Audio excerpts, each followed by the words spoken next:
Hi Mitts from My Life Mitts, thank you so much for stopping by.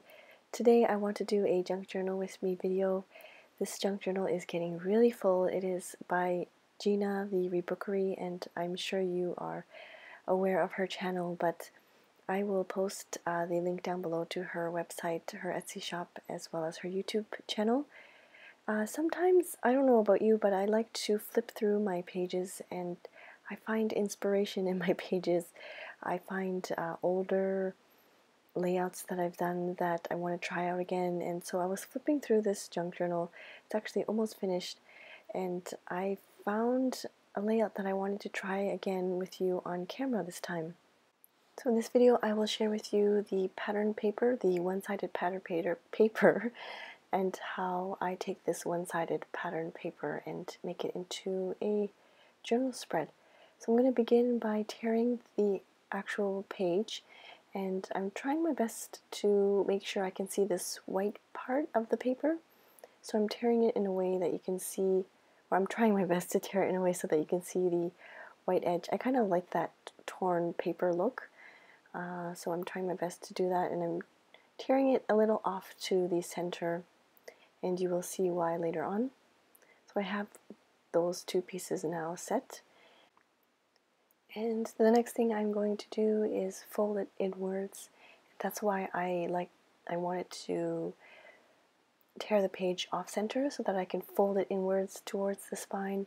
It's up to you if you want to fold it all the way to the spine, but I like this torn page look, and I like the fact that you can see that white space on the back side of the page, and so I decided to keep it that way. And I'm going to take my glue stick here and glue it down. Then moving forward, I have the second torn part of the page, and I'm going to actually glue it down to the next page. And it's up to you. I think what I'm trying to say here with my actions is it's up to you where you want to glue the second piece down. If you want to extend the page a bit, you can do that. If you want to do it flush to the edge, you can do that as well. It's up to you if you want to make your next page longer or not. So you have the ability to do that with this torn piece of paper. I decided to just keep it flush with the page, and I stuck it down there. I like to do this type of layout if the next page is a bit harder to journal on. The orange paper, you could still journal on top of it. I mean, you can just add a piece of paper on top and journal on top of it, or you can directly write on top of it with some black marker, or maybe like a black Sharpie or a black pen. But I decided to stick that paper onto the orange page, and now I'm just cutting some photos, and these are like old old photos of my kids. I have, I need to use them up, so I decided to stick them onto the middle part, onto the flap part of the page spread there. So like I mentioned, you can journal directly onto the page there, or in this case I decided to take some old bits of paper, like paper ephemera bits, and kind of collage them together and create a writing space for myself.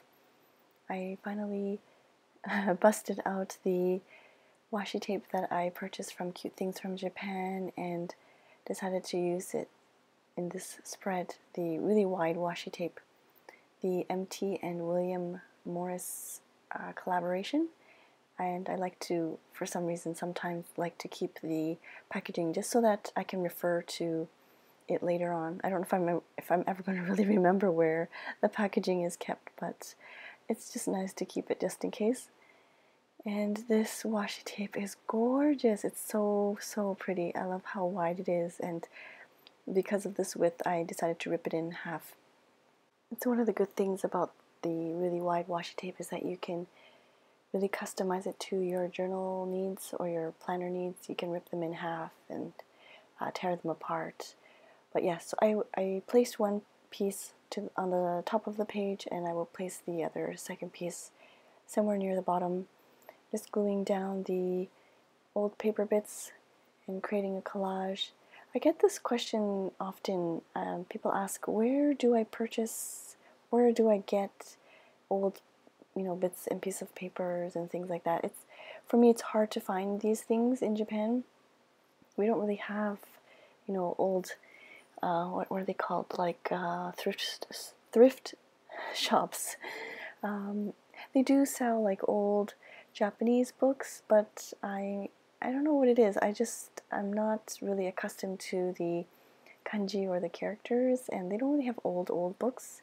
So yes, I get I get this question often: is where do I get these papers?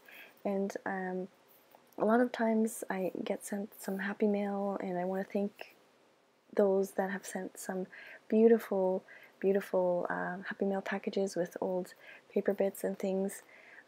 But you can purchase, if you take a look on Etsy, a lot of people sell old vintage paper bundles and things like that, and you can find bundles.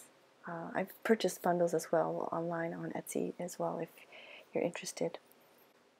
So I think that's about it. I think I finished it off with a couple of washi tapes here and there to add a little bit of accent, but I'm really liking this journal spread. I like how the flap in the middle is not the same size as the rest of the journal, and I really need to keep that in mind next time I create my junk journal. I want to add more like different sized pages and different flaps and different more interactive things here and there sprinkled throughout the journal.